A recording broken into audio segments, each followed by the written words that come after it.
Hello दोस्तों, welcome to my channel life long study channel में आपका स्वागत है। तो दोस्तों, आज की इस वीडियो में मैं आपको बहुत ही इंपॉर्टेंट कॉन्सेप्ट यानी कि पास्ट परफेक्ट कंटिन्यूअस टेंस का फुल कॉन्सेप्ट हिंदी में समझाने वाला हूं। इससे रिलेटेड आपको जितनी भी समस्याएं हैं उन सभी का समाधान आज हो जाएगा।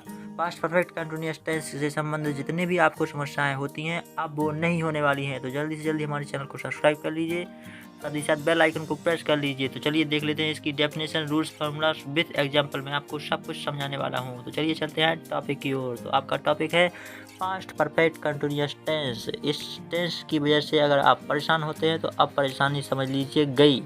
इसका अर्थ होता है पूर्ण अपूर्ण भूतकाल, पास्ट परफेक्ट कंटिन्यूअस टेंस। इसकी परिभाषा भी कुछ इस प्रकार से होती है कि इसमें वाक्य का पूर्ण होना भी पाया जाता है और अपूर्ण होना भी पाया जाता है। तो चलिए देख लेते हैं इसकी डेफिनेशन यानी कि परिभाषा कुछ इस प्रकार से है दोस्तों। जिन हिंदी वाक्यों के अंत में रहा था, रही थी, रहे थे आदि शब्द आते हैं और साथ में समय दिया होता है उन्हें हम पूर्ण अपूर्ण भूतकाल यानी कि पास्ट परफेक्ट कंटिन्यूअस टेंस कहते हैं। दोस्तों, आपको ये बात ध्यान रख लेनी है कि जिन वाक्यों के अंत में रहा था, रही थी, रहे थे और साथ में उसमें समय भी आ रहा है तो वो वाक्य आपका पास्ट परफेक्ट कंटिन्यूअस टेंस के अंतर्गत है। तो दोस्तों, ये होगी आपकी इसकी परिभाषा यानी कि पास्ट परफेक्ट कंटिन्यूअस टेंस की डेफिनेशन यानी कि परिभाषा। तो आप बिल्कुल भी इसमें कंफ्यूज मत होना। आपको केवल इतना ध्यान रखना है कि जिन हिंदी वाक्यों के अंत में रहा था, रही थी, रहे थे और साथ में समय भी दिया हो तो उसे हम पूर्ण अपूर्ण भूतकाल यानी कि पास्ट परफेक्ट कंटिन्यूअस टेंस कहते हैं। तो चलिए चलते हैं अब रोल नंबर 1 की ओर यानी कि नियम नंबर पहला।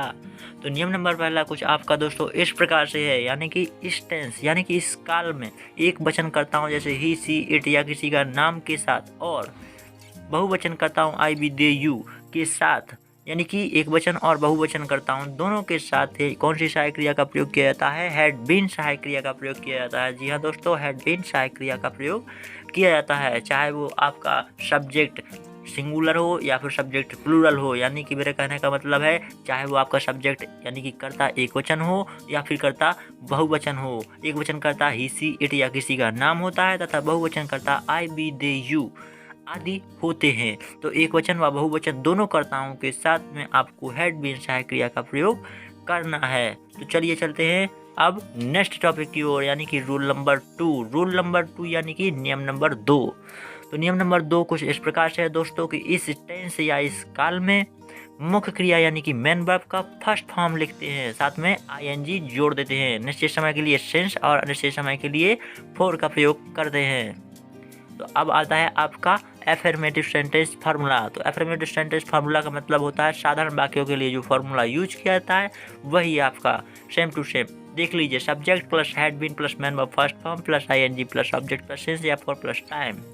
सब्जेक्ट का मतलब कर्ता, हैड बीन आपकी सहायक क्रिया, मैन वर्ब यानी मुख्य क्रिया का पहला रूप प्लस में आईएनजी, ऑब्जेक्ट यानी कि कर्म, सेंस यानी कि ये निश्चित समय के लिए यूज होता है और फॉर अनिश्चित समय के लिए यूज होता है, साथ में टाइम लिख दिया जाता है।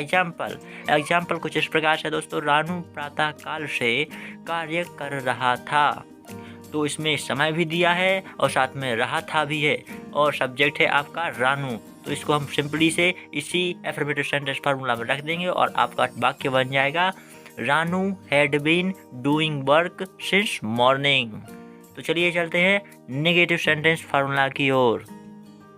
नेगेटिव सेंटेंस फार्मूला कुछ इस प्रकार से है दोस्तों आपका subject plus had plus not plus been plus main verb का first form plus ING plus object plus since या फॉर प्लस टाइम। यानी सब्जेक्ट का मतलब कर्ता, हैड सहायक क्रिया प्लस नॉट नकारात्मक word plus been plus main verb यानी मुख्य क्रिया का पहला रूप प्लस आईएनजी प्लस ऑब्जेक्ट यानी कि कर्म प्लस ये सिंस आपका निश्चित समय के लिए और अनिश्चित समय के लिए फॉर प्लस टाइम यानी कि समय। एग्जाम्पल देख लीजिए, बे 4 घंटे से नहीं सो रहे थे। बे 4 घंटे से नहीं सो रहे थे। यहाँ पे प्लूरल सब्जेक्ट है, सिंगुलर प्लूरल सब्जेक्ट से कोई भी दिक्कत नहीं है क्योंकि सहायक क्रिया एक ही प्रयोग करनी है, इसलिए यहाँ पे लिख देंगे they had not been sleeping for 4 hours. ये हो गया आपका नेगेटिव सेंटेंस फार्मूला। तो चलिए चलते हैं आपके इंटरोगेटिव सेंटेंस फार्मूला की ओर। इंटरोगेटिव सेंटेंस फार्मूला यानी कि प्रश्नात्मक वाक्यों के लिए जो फार्मूला यूज किया जाता है वो आपका कुछ इस प्रकार से है। तो देख लीजिए, question word plus had plus subject plus been plus main verb first form plus ING plus object plus since या for plus time plus question mark. Question mark का मतलब होता है प्रश्नात्मक शब्द, हेड सहायक क्रिया, सब्जेक्ट करता, बीन आपको लगाना पड़ता है और प्लस में मेन वर्ब यानी कि मुख्य क्रिया का पहला रूप, प्लस में आईएनजी, प्लस में ऑब्जेक्ट यानी कि कर्म, प्लस सिंस निश्चित समय के लिए और अनिश्चित समय के लिए फॉर, प्लस समय प्लस क्वेश्चन मार्क। अब आपको देख लेना आपका आ गया है एग्जाम्पल। एग्जाम्पल यानी कि उदाहरण। दोस्त इंट्रोगेटिव सेंटेंस फॉर्मूला का उदाहरण कुछ इस प्रकार से कि हम कल से क्रिकेट क्यों खेल रहे थे। यहाँ पे सब्जेक्ट है हम। अब आपको सब्जेक्ट में बिल्कुल भी परेशानी नहीं होने वाली है, क्योंकि इसमें एक ही सहायक क्रिया का प्रयोग करना है। एक वचन करता हो तो भी हेड मीन सहायक क्रिया, और बहुवचन करता हो तो भी हेड मीन सहायक क्रिया का प्रयोग करना है। तो यहाँ पे एक सब्जेक्ट है बी। हम सबसे पहले यहाँ पे लिखेंगे क्वेश्चन वर्ड। क्वेश्चन वर्ड इसमें दिया गया है क्यों, तो क्यों का अंग्रेजी होता है भाई। फिर लिखेंगे हेड, फिर लिखेंगे बी, फिर लिखेंगे बीन, फिर लिखेंगे प्लेइंग क्रिकेट सिंस टुमारो। साथ में क्वेश्चन मार्क भी लगा देना। अगर क्वेश्चन मार्क नहीं लगाते हो तो आपका वाक्य गलत हो जाएगा।